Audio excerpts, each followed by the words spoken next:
Welcome to Investors Coffee Shop. We're your host, Brian Harte. Adam Elterhooney. I have been working in the financial industry for over 18 years. I started in New York City and in 2010 expanded my business to Alexandria, Virginia. For over 25 years, I've been gaming and investing in collectibles. I grew up in Georgia and in 2017 moved to Washington, D.C.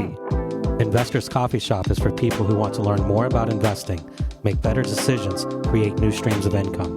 In each episode, we will discuss investing in art, wine, collectibles, stocks, bonds, real estate, and anything else that may generate a profit. Join us at Investors Coffee Shop. Welcome back to Investors Coffee Shop. Today, we're thrilled to have Mark Zoran once again. Mark has mastered the art of turning his love of Legos into a lucrative investment strategy, and he's here to share his insights with us. If you missed our last episode with Mark on investing in cars, be sure to catch up after this one. It's packed with valuable tips. For now, grab your coffee, settle in, and let's dive into the fascinating world of Lego investments. Before we get started, you should know the history of a company before you think about investing in its products. Let's go over some of the information about Legos brick by brick. Legos was created in Denmark in a small town called Billund. The creator of Legos was Ole Kirk Christensen. He was a carpenter and his family business ever since, lasting several generations. During the Great Depression, they started with making wooden toys. The name Lego was created by taking the first two letters of the phrase leg gut, which means children at play. The toys were all made of wood, since at the time of World War II, metal was in short supply. And soon afterwards, they tried plastic to create their toys that you see today. This led to the creation of the automatic binding bricks, which was the start of Legos. In 1955, they created a town plan, the very first Lego set. That allowed kids to build a small town, but the bricks only sat on top of each other and would eventually just fall apart. In 1958, they created the tubes that you see on the bottom of the Legos that allowed them to connect to keep them in place so they would not fall apart. This changed everything for the company. They had it patented at this time. And in 1961, a company well-known, Samsonite Luggage Company, not a toy company, a luggage company, saw the value in this company and brought it to the United States of America. And then in 1978 was the introduction of the minifigures. And an interesting fact that all the minifigures are 4 Lego bricks tall exactly. And due to their size, Lego sets became bigger so the minifigures could actually sit inside the cars and the houses in which we build upon. In the 1970s, they created the first castle and space-themed sets, which exploded in popularity and are very hard to find today with all the pieces. In the 1980s, their patent expired, allowing other companies to copy their success, creating their own brand of Legos. They decided at the time to create Technique, a more advanced Lego set that was meant for robotics. In 1998 was the beginning of the company's downfall.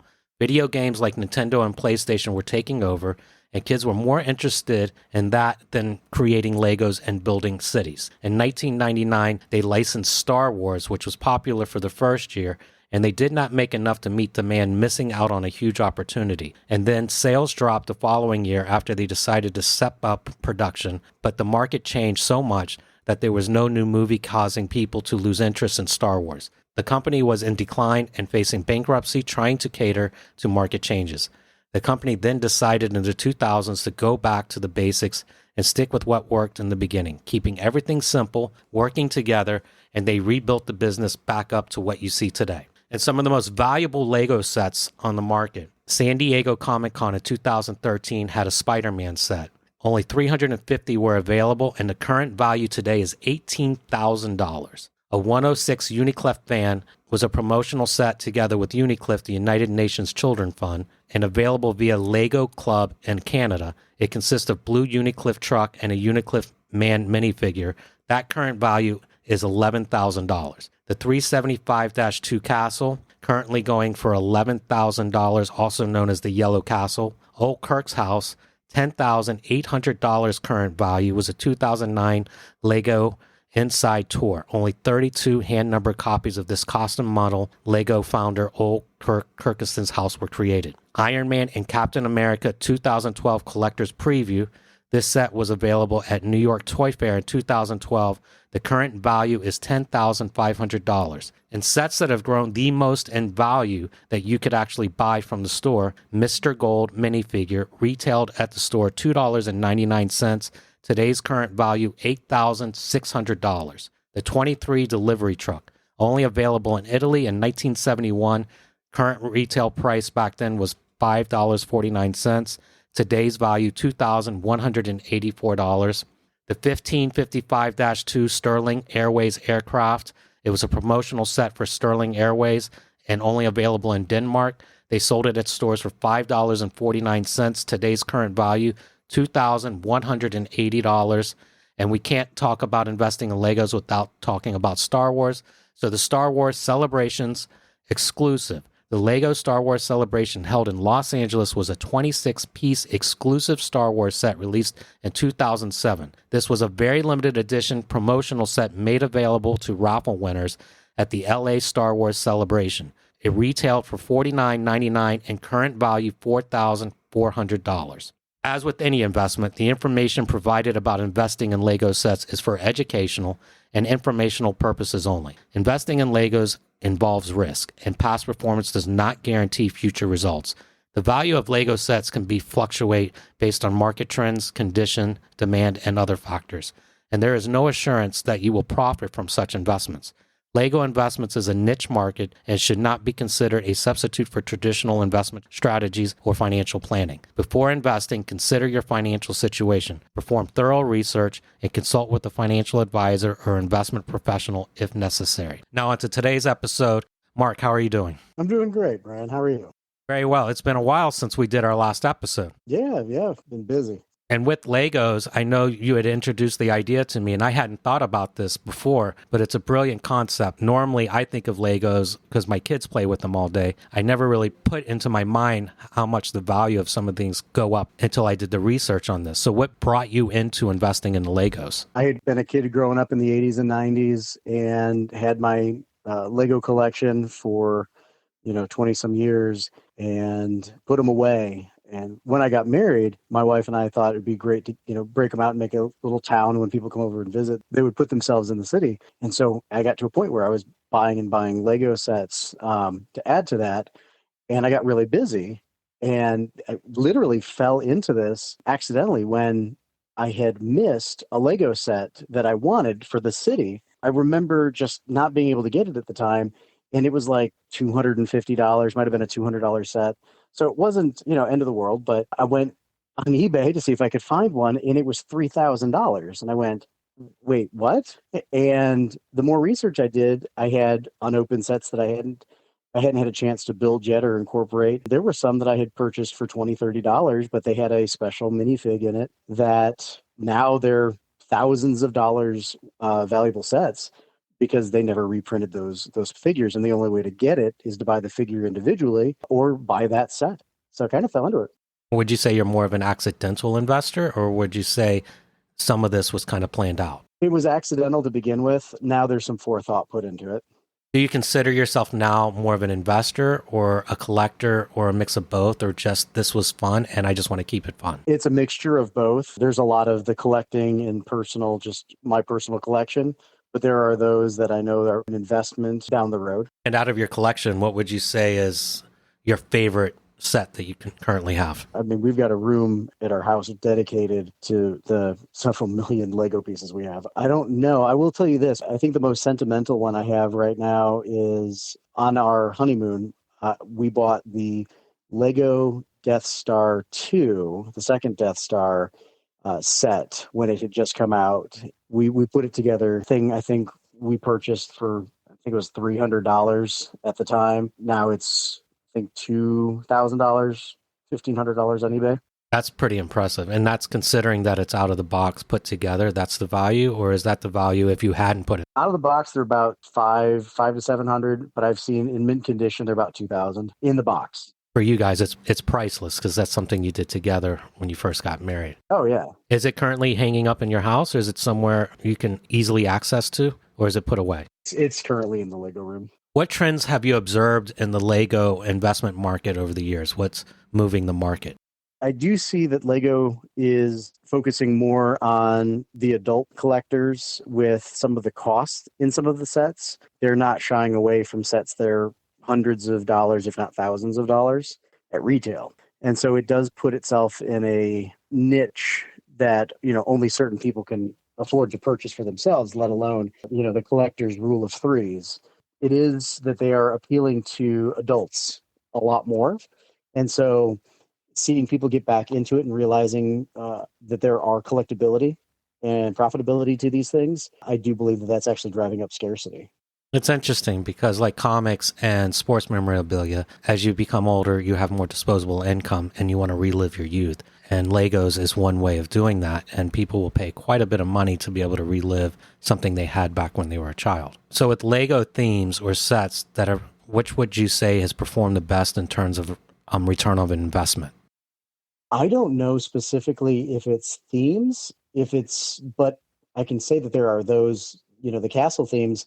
I've never been a big fan of the castle stuff. I've always been more when it comes to space or science fiction, sci-fi. So, I mean, I'm a big fan of Blacktron from the 80s, things like that. I didn't see much value personally in the castle sets, but those are some of the most valuable ones. The Yellow Castle, like you mentioned earlier, is an incredibly valuable set, and it's just because that's what people grew up on. So I think when it comes to value, it's more in the rarity that in the rarity that Lego puts into it. Like, is it a limited edition set? Does it have a special minifigure? Do you have to get the one minifigure? Do you have to buy this $400 set? That's where I think it comes in, not necessarily on the set. And there are some that are rare just because they didn't sell a lot at the time, but now they're kind of a cult classic. Specific limited editions, you're saying some sets will have a mini character in it you can only get if you buy that one set. And so that set would be dependent on that mini character. So would you say if it's a car and it came with a mini character, would they sell the car without the mini character? Let's say, I'll use this as an example because it's one of my biggest kick myself for doing it. And it was just a bad time for me to do it. But there was the first time Lego released the Marvel series. It was Marvel Superheroes. And they had like a maybe $25 set that had Wolverine, Magneto, and Deadpool in it. They'd only done that Deadpool and Magneto and Wolverine in those sets, but it was like 2008, 2009. So people did not have disposable income. And so those sets, although performed well at the time, they just didn't perform. And so a lot of those things either got purchased for kids, not collectors, or they just weren't super popular at the time. And now that set, to get that Deadpool, you're paying what the value of that set is. You'll pay that price for the Deadpool just to get the minifigure. So movies still have an impact on the value of these things. Oh, 100%. Okay, because when I was reading the history of it, when Star Wars came out, it blew up, but then they didn't release another Star Wars, and then those sets kind of didn't do well at all because nobody cared. So with Deadpool and Wolverine being in the movie spotlight, especially last year, people are more likely to try to hunt down these sets back in 2008, 2009 when they released them. Yeah, I mean, that $25 set, that Deadpool's now like $180, $190 on eBay. And that was just, 15 years ago. And it's a minifigure. I mean, we're talking a 4-brick tall piece of plastic that you could easily store in a drawer for 15 years. That's why it's such a great investment if you've got the patience. What tools or platforms do you use to track the values of these Legos and trends? Are you using Brick Economy, Brickset, eBay? What are you using to see what these things are worth? Typically, I'll watch eBay just because that's where the general public will go. If you're looking for people who are in it, actual Lego enthusiasts, AFOLs, adult fans of Lego, the Brick Account, those Lego specific websites, they're familiar with, but the general public is more familiar with the eBay stuff. So if they're looking for a set they wanted, as a kid or whatever, they're going to go to eBay because they might not be familiar with those things. Those set the more public trends for pricing, in my opinion. And to buy these things, obviously eBay is an easy go-to place, but I've noticed a certain trend, especially with comic books and Pokemon cards. Stores are doing their own auctions versus doing it on eBay. Is that a trend that's happening in Legos too? You can buy Legos from third-party vendors who've collected Lego sets, but you can purchase those sets through those places too. Yeah, Bricklink, stuff like that. Is there any announcements from Lego that's coming up for 2025 or beyond, sets that should catch people's imagination or something to be on the lookout for that you're aware of? So typically, the trend for Lego is that they will release sets late winter, early spring. Like there's 40 or 50 new sets that just got dropped and released as that they'll be coming out in the next month or so. And so any of those, you keep your eyes on, especially if you start seeing a trend for the new stuff. But that also tells you at that time, right around that announcement, little tip and trick for anyone getting ready to start collecting Lego.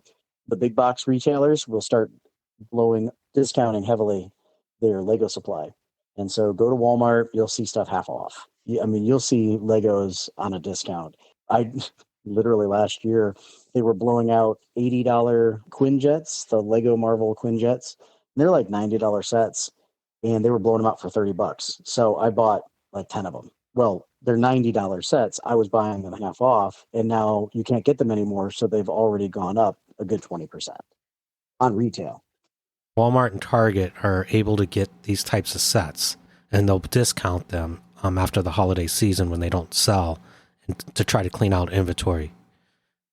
And then you're able to go in there. And those sets, generally, are they in good condition? Or since it's at Walmart, people have thrown the package around and it's not such an investable potential? And just to put in perspective, that Quinjet I was just mentioning, they're $420 on eBay right now. So they've gone up from the 90 I paid for them. They're $400 now.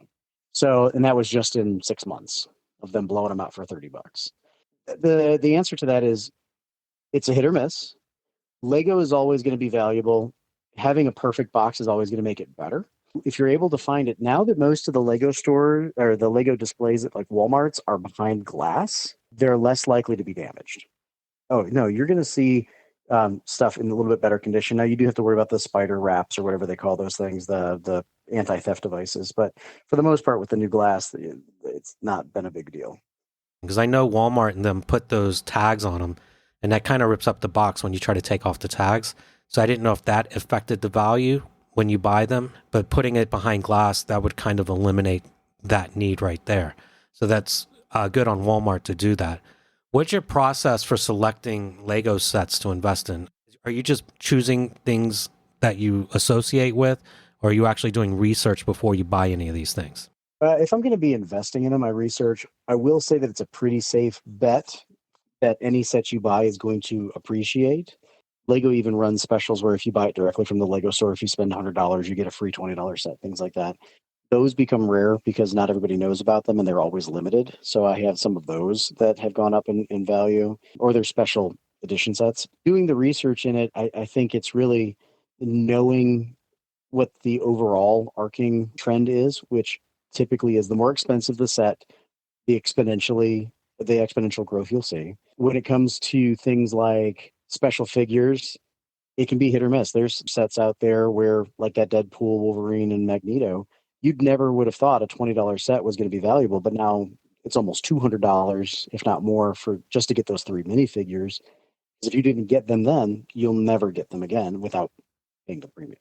The research is knowing how Lego has historically operated, usually a pretty safe bet. When you buy these, for example, the 10 you just bought recently for $30 each, how long do you hold those before you sell? Or do you just not sell them and you just hold them? I'm in a little different position than some. I would only sell it for 2 reasons. And it would be if I ran out of room, if I no longer saw the need to keep it.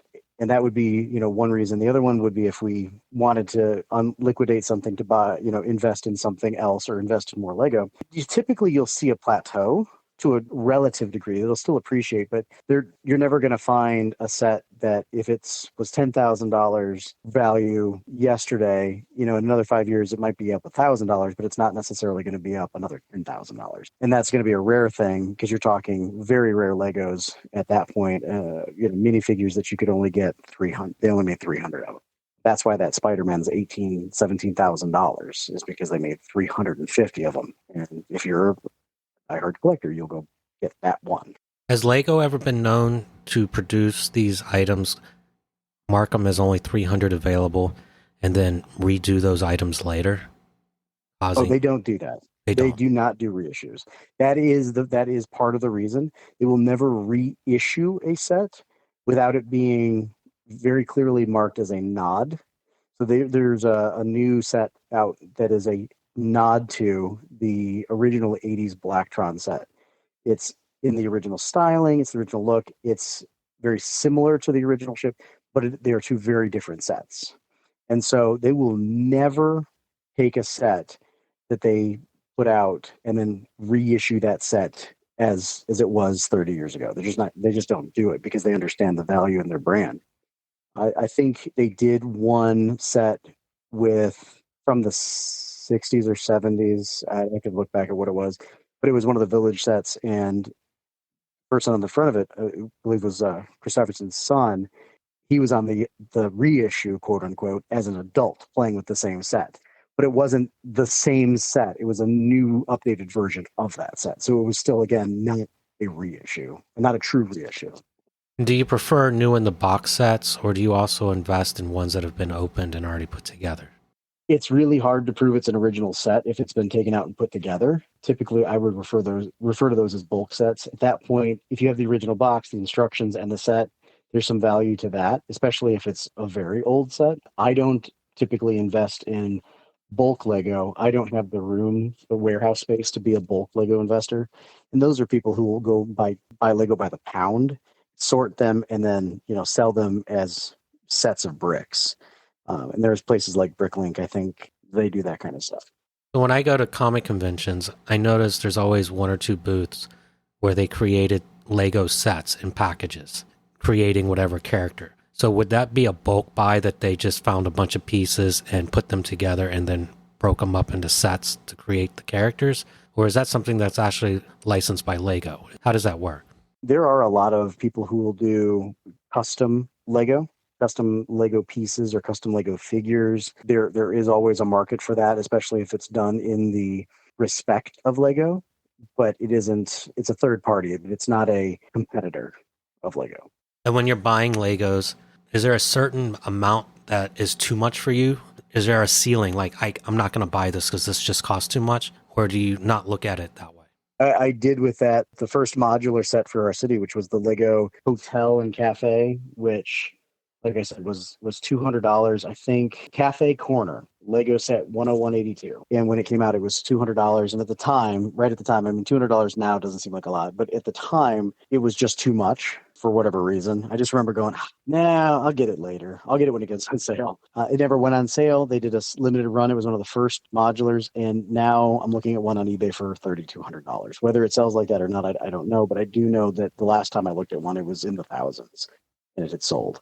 As time progresses and you become more comfortable with it, it feels like your tolerance for how much it costs is also increasing with your knowledge. Is that safe to say? It has. I'm not afraid of buying a $200 or $300 Lego set especially if I buy two of them, because I know that the second one I buy, if I do go around and sell it, it pays for the first one and the second one. So I'm okay with it. Knowing that that's the eventuality of it, that's fine. That's where it comes into the risk, in my opinion, is did I just buy two or three of a set that I think is going to go up in value? And while it does, will it appreciate quick enough for it? Is there limited enough for it to go up?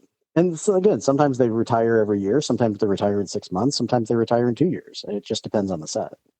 Now, with your extensive knowledge in cars, because that's what we spoke about last time, investing in vehicles, how is investing in vehicles return compared to investing in Legos return? Would you say which one's more lucrative? That's an interesting question because it can be answered by it depends on what you define as lucrative, because they can both be lucrative. There are people who make businesses restoring cars like I do. There are people who make businesses selling Lego, which I have not done. I don't have a business doing it. But there are people who can do businesses with both. I think you can have depending on how you build cars or collect cars, you could easily have the same problem as buying Lego. You buy a car you hope is rare or collectible, and it turns out that you've got a 20-year investment to get your return, or you hit it right and you find out that it's rarer than you thought. It ends up being a 5-year turnaround. The Corvettes were like that a few years ago, where people were selling them above dealer cost. or above MSRP because they could buy the car and then turn around and sell it because of the waiting lists. Then Lego's the same way in that there are Lego sets that are pre-orders. People got on the pre-order, and then people have to wait and hope that they continue making that set, past the pre-orders. So people may very well go and buy it early, or pre-order it, or buy someone else's pre-order. When selling these items, let's say you decide to finally sell some of these sets, how did the fees and the taxes and the shipping cost affect the profitability, or what you in your mind have assumed is the profitability of the item? Oh, considering that most people, when I go to sell them would be on a marketplace like eBay. That's not something I really consider. That's something that they do. But I mean, shipping Lego isn't that expensive. It's not that big of a deal. The biggest thing is, again, with anything, although much better than cars, is storage, because you do have to have a room dedicated to some, if they're larger sets, fairly sizable closet. If ours is a converted bedroom, that the entire room, including closet, is filled with Lego.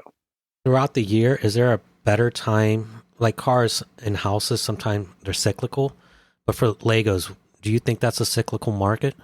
As with any rule in investing, I think you can agree the rule of thumb is buy low, sell high. There are plenty of times where you can get a set on sale, and that's around holidays or when they're switching out the rotation of stock, where the new sets are coming out, and so they're blowing out the old sets.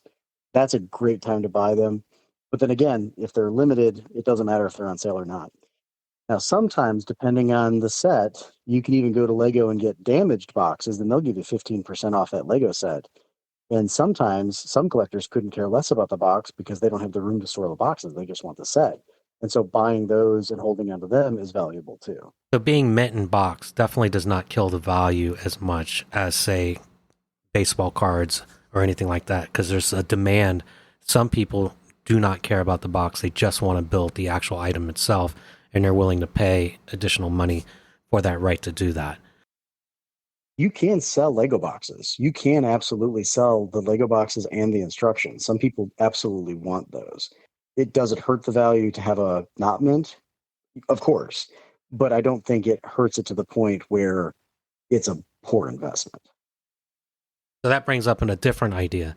If you could go online and buy the box and the instructions, then you could go to your house, and if you have millions of Legos laying around, you could technically create that set and do a complete set. And is that just as valuable then? Or because it's not in those little plastic bags where the Legos come in, that would take away from the value? So the question would then come down to the purchaser. I would say, what is the reason for this person buying it? And I think that's true of all collecting, is you've got to get the people who are emotionally vested. Are they buying this set because it's the set they had as a kid, and having the set to them is the most valuable thing? There are those that want the sensation of opening the box. They opened it. They're the first ones to touch these things. This hasn't been touched since 1984. You're opening up, and you're opening up the plastic bags, and you're the first person to touch these sets. This is yours. There is something to be said about that too. I would say it comes down to who you're selling to at any given time. And do you feel that Legos have come down in value, like Pokemon cards, comic books, and everything else, since the big boom of 2021, when people were stuck at home and they were going crazy buying these things? Or has Legos beat the norm and kept their value? Investing in things, you've brought up Pokemon cards. Considering that a lot of the collectible card games, unless you're talking, Black Lotus, you're talking about things that sometimes get obsoleted. Some people collect Pokemon cards just for the cards. Some people collect them to play. When it comes to Lego, the beauty of Lego is that it is backwards and forwards compatible since its iteration. That you can't say that about a lot of other collecting. Like Pokemon cards, you might collect them because you like them, but the stuff might not work with the new stuff, and so you're not really going to get playability out of it, but you're going to get collectability out of it. With Lego, one of the big benefits is that no matter what you do, all of the Lego sets, even if it's the baby version, the primo Legos from the 90s and 2000s, Fabuland from the 70s and 80s, or Duplo, they all work together. And that's one of the engineering geniuses of it. And as a side note, a brilliant thing we just found out, IKEA cabinets, just their bookshelves, are the exact spacing, the pegs for Lego. They fit, they use the same engineering specs. And so those sets actually fit into the IKEA cabinets. So it's an engineering feat to have something that works since its iteration to the end of time. And it's been that kind of forethought that makes them as valuable, is that they don't obsolete themselves. And with any form of collectibles, people now get things graded. Is there such a thing as grading Legos, like with PSA or with CGC or anything like that? Do people do that with Lego sets? Absolutely. Just to put this in perspective, I've seen someone they had the Space Buggy from 1979, Lego set 886, and it's a $700 set on eBay, and it is graded and sealed. So the simple answer is 100% do they go out and anything they can. There are sets that are mint, sealed, graded sets. People have even had them autographed just for what it is. And there's $1,000 minifigs just in that world.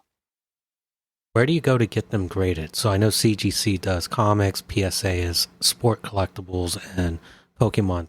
Where do you go to get Legos graded? There's several places that offer grading services. There is a collector archive that offers Lego grading. There are other places like CGA that do that. There are several places that do it, but when it comes to grading, I am really skeptical. I would look at as many reviews as you can, because I hate sending things to someone, sight unseen. I would recommend anyone going to get their things graded be extra cautious about sending anything out. Do it, that's fine, but just because once it's graded, if you know it's a 10, but they're notorious for grading things low, you might get an 8.5, and now you've paid to grade it. Now someone has to cut open that box and you have to go grade somewhere else. I've seen that stuff. With anything, I've seen just grading failures. Actually, this was a collectible card. I saw someone open it up. It came right out of the pack, went right into a sleeve, into a hard sleeve, and then shipped to the grading company, and they said it was an 8. I don't know how you do that with a card that came right out of the pack and was touched by gloves. Like it was a 10. There was no edges, no nothing, and it was just proven that everybody is subjective. So just make sure whoever you go to get graded, you do as much research into reviews and things like that as possible. Now, since you have a lot of these sets and you've been collecting for a while, are you concerned with the temperature that they're stored in, the humidity? What do you do to protect all the sets that you have currently? So fortunately enough, my sets are stored inside in a house, in our home. So it's climate controlled. So we don't have a lot of humidity. Humidity can affect the cardboard, the boxes that they're in. So if you do store them in high humidity and you stack them, if not stacked properly, the boxes will wear out. So you need to properly stack them without overweighing them. I made that mistake. I used wire racks, and I had 5 sets stacked on top of each other, and they're larger sets. And the one on the bottom finally let go, and it crushed the box. Fortunately enough, that one was one I wasn't going to sell. It was one I was going to build, but it still did crush the box. I would make sure that they're well supported if you're going to stack them. I mean, it was a lesson I learned. Well, being in Georgia, I know it's pretty hot where you are. And does the heat... Well, not Georgia, you're North Carolina, sorry. So North Carolina, yeah, but close, actually. Yeah. So being there in the South, it is a little bit more humid and you can get extreme heat.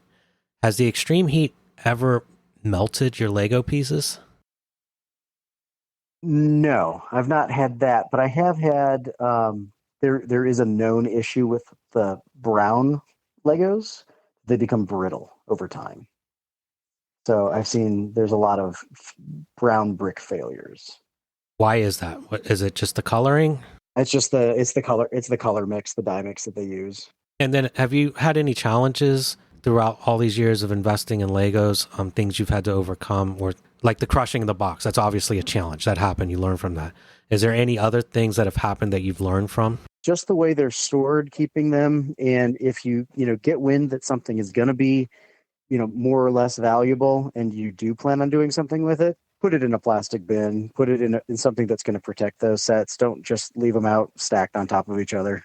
Like, take care of them. If putting them away, sometimes that's the best way to invest, is to put them in a closet and forget about them for 5 years or 10 years.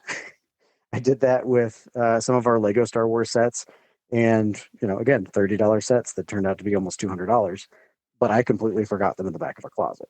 That's almost done on purpose, where I will purchase them, purchase the one I want, purchase a couple of them, and put them away. And turns out that just forgetting about them is the best way to invest in them.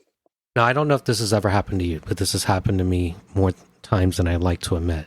I'll grab an item, whether it's a comic, card, or let's say a Lego box, and then my finger sticks to it. And then all of a sudden there's a huge fingerprint on the item. Has that happened to you, Legos boxes?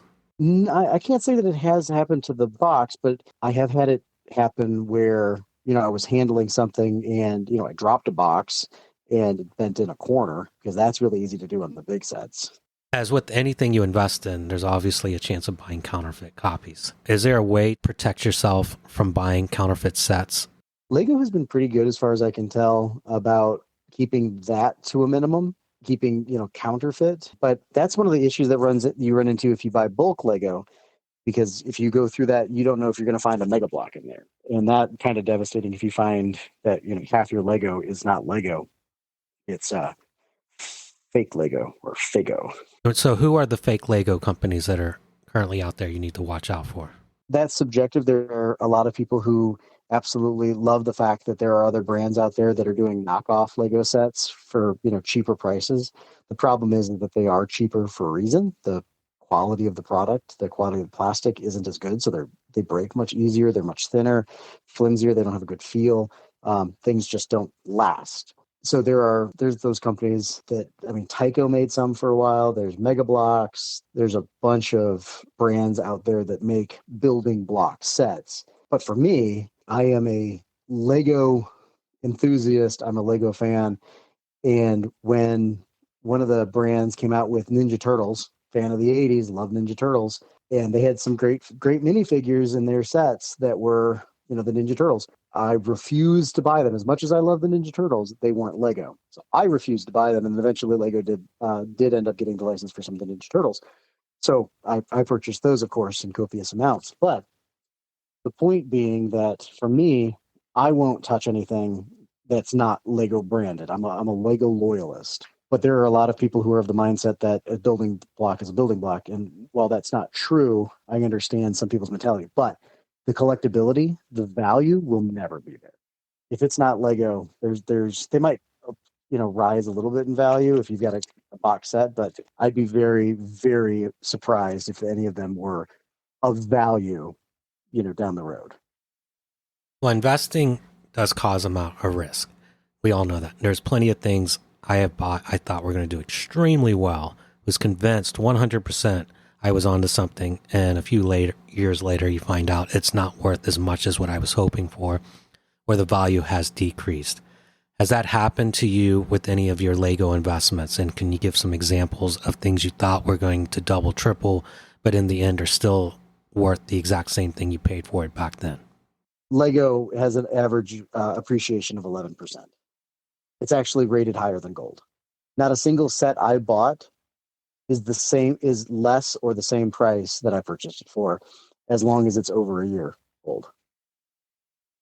You've never had a set you purchased that went down in value? It's always been consistent? Yes. That's extremely impressive. I can't say that about any of my other investments, but I can. Yeah. That's why it's so weird. Is you think it's a toy, and it is, but it's also, if you've got the space, you've got the time, and it's something that you enjoy, it's well worth the investment. And again, if you hit Walmart at the right time, you can go buy 3, 4, 5 sets for half the price you would have paid retail, and then a year later, they've appreciated 11% on that. Now, there are some sets out there that did not appreciate well. One of the big fails that they're known for is a set called Galador, and it worked off of a TV show and everything, and it didn't work well. Again, I don't have a crystal ball, as they say, and I know a lot of people out there are going to hate me for saying this. It was the wrong time in my life for it to be part of my life, but Bionicle was not one of my sets, wasn't one of my go-to sets. I have a couple of Bionicle sets, but it just wasn't my thing. And those are incredibly valuable sets. I mean, one of the first masks, thousands of dollars, and it's a piece. It's a Lego piece. I missed that. I can't think of a single set that I have right now. I mean, I've got some of the first Monster Fighter sets when they came out. They've got Lego zombies in them, and those are incredibly popular. And I'm looking at one right now. I bought it for $15, and it's $200 on eBay. Just finding those sets all seem to go up as long as they're taken care of, they're in the box. But again, the more valuable sets will appreciate better. What common mistakes do you see people making when they're buying Legos for investments? Because when I go to the conventions, there's always the Lego tables. Or what would you say is the most common mistake people make? Thinking that they're going to make a quick buck, because with any investment, the better investments are the longer lasting ones, and you've got to ride that wave. I would think that poor storage, thinking what you have is gold, and not understanding that the people who have the actual gold are people who have had the pristine boxes, the pristine sets, and you might have something that's waterlogged, or is not from a smoke-free environment, or is rough around the edges, and expecting to get the same thing. That's not going to be a great way to invest. But I would think anybody trying to get a quick turnaround, a quick buck on these is probably not going to be successful. If you've got the patience for it, there's always going to be a market. What's the one piece of wisdom you wish you would have known in the beginning that you know now in regards to your investments in Legos? Buy 3 of them. Buy 3 of them? Buy 3. One to keep, one to build, and one to sell. And I would have always covered my costs of my sets. And I think that's the cardinal rule of collecting, is you always buy in 3s. But I would have kept them in some of my stuff. I would have kept in better condition. The one thing that I did and my little brother did when it came to our Lego collections, we kept every instruction manual that we could. We even kept the original sales brochures that would come with some of the sets.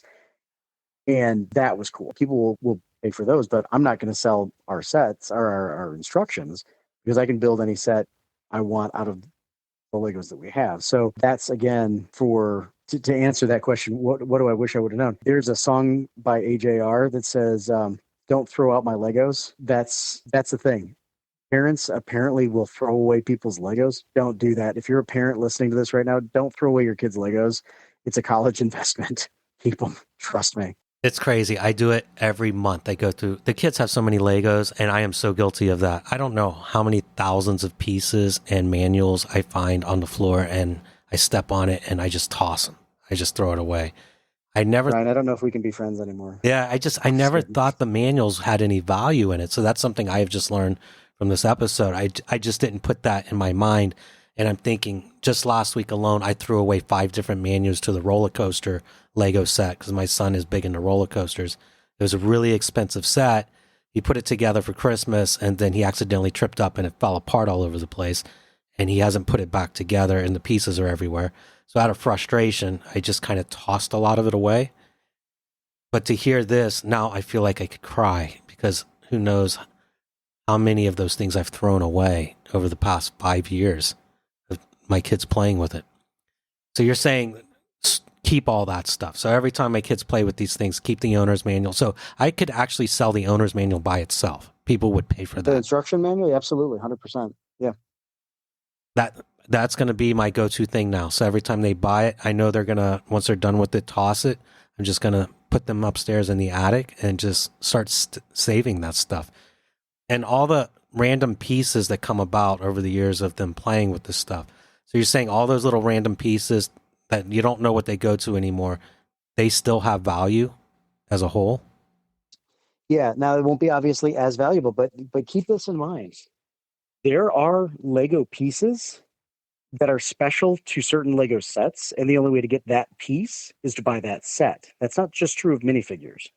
So there are pieces. I mean, I'm standing in my Lego room having this conversation, just looking at pieces and going, Well, I mean, I've got a surfboard right here. The only way to get this was to buy a minifigure pack that had that surfboard in it.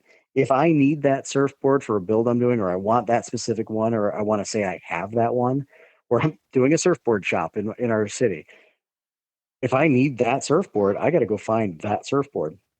But there are sets that have special colors. There's a piece that comes in pink that it only comes in that color, which fun word. There is no pink Legos. They're all shades of purple, by the way. That's a fun little factoid you can go look up later. You kids at home, there are no pink quote unquote Legos. Shades of purple. But with that said, they will always, you just don't know. I would never throw them away. And bulk Lego, you can look up pricing on. Obviously, it's not going to be as much as sets, unless, of course, you're selling a massive, like, multi-million piece like we've got. But if you have those pieces, there are absolutely people who will purchase them. And considering that Lego has gone from 5 cents a brick on average to 10 cents a brick on average, and now they're like 15 cents a brick, and that's just the last 10 years, they've gone from 10 cents a brick on average, an average sized brick, to about 15 cents. You can look at Lego sets and the pieces they have in them and divide that by the cost, and you'll see what a price per Lego on average is. And those have been continually going up. I mean, I just threw away probably at least 2,000 to 3,000 pieces not too long ago, thinking there was no value because everybody in the neighborhood had thousands of pieces just laying around. So you're saying Yes. I could have probably sold them in bulk bags. Maybe not for 15 cents each, but 5 to 10 cents each. That's quite a bit of money I just threw away.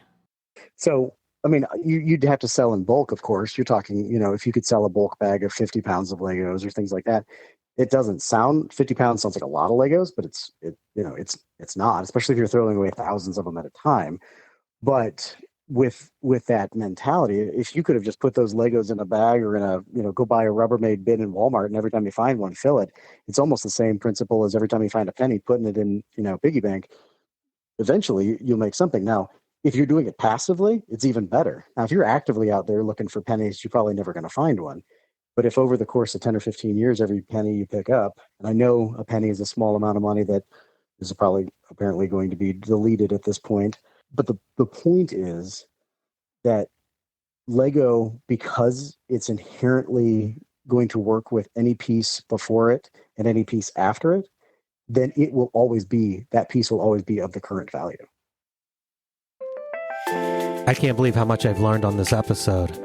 And I can't believe how much I've thrown away money in the past 5 years of my kids' collection. But I'd like to thank Mark for your insight and your knowledge again. And is there any way people could get a hold of you if they have any questions about Legos? They can always reach out to me at Razorfly Studios, where we do most of our prop work. Absolutely. Well, thank you for your time, Mark, and we'll see everyone soon.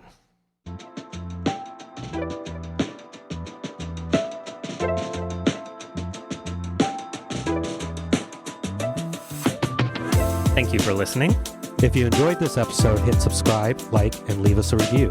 Don't forget to follow us on Facebook, Instagram, LinkedIn, and Twitter. We will see you next time at Investors Coffee Shop.